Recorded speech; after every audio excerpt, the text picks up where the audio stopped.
I begin in the name of Allah, the most kind, the most merciful. It's due to that kindness and mercy that we have these opportunities where we gather in remembrance and glorification of Him, Tabaraka wa Ta'ala.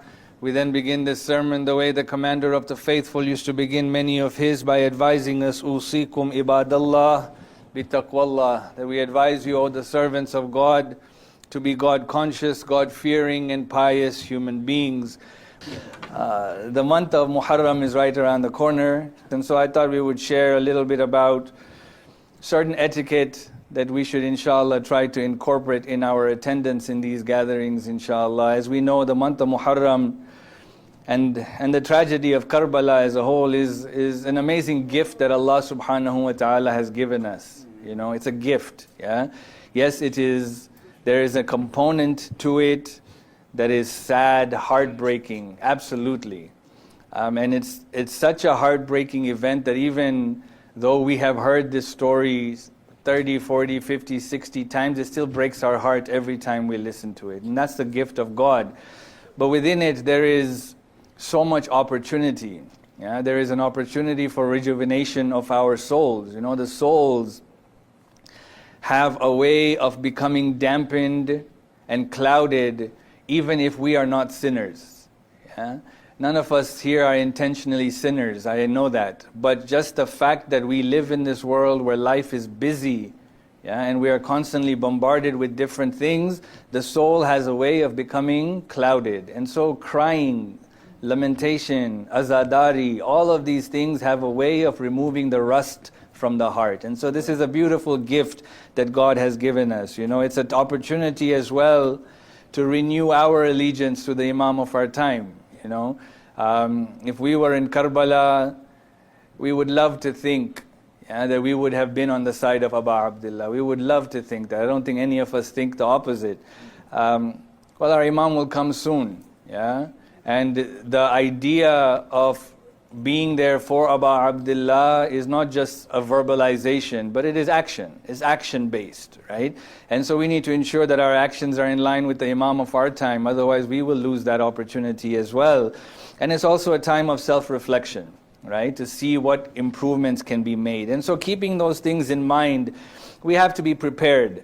And I just have 5 things that I think are really important for us to do. Number 1, when you attend these gatherings, whether it's here or somewhere else, your intention has to be solid. You have to know why you are attending these gatherings. And the primary intention is of learning.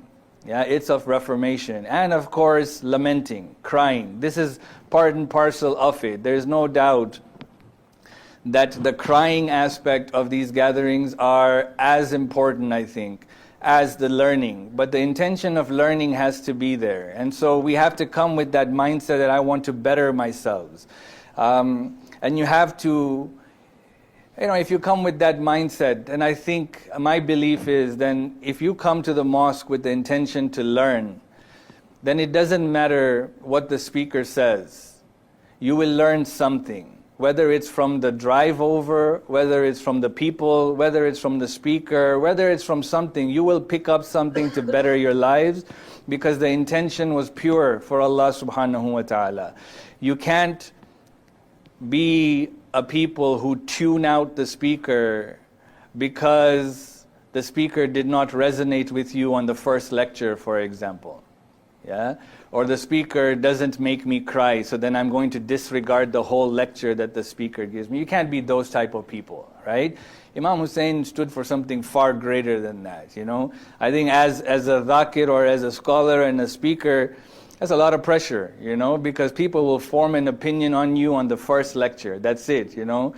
I remember one day I recited a lecture and someone told me, he's like, you know, Sheikh, in cricket, the most important batsman is the opening batsman.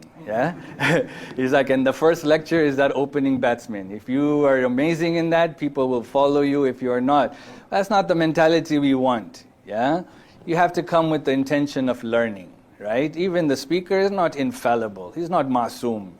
He's also, or she's also trying their best. And so you have to be compassionate in that learning with them. But that's number 1, intention. Number 2, you have to then discuss what you have learned. Otherwise, it will escape your mind. Now, number one, I love nothing more than to see people with a paper and pen ready to take notes, or on your phone. Though we can tell whether you're texting or taking notes. I'm telling you right now, it's very clear for us if you're texting or taking notes. Yeah, but it's mind-boggling to me that we will listen to majalis and not come ready to learn something. Right? None of us ever attended school just saying, I'm sitting there, I'll listen to my teacher, and then I'll pass the exam. No, we took notes. Right? The gathering of Aba Abdullah is this large university. It's a blessing of God. We have to learn, right? We have to take these notes and learn. I can't tell you how many times, this happened to me this past weekend, where someone said, Sheikh, great lecture.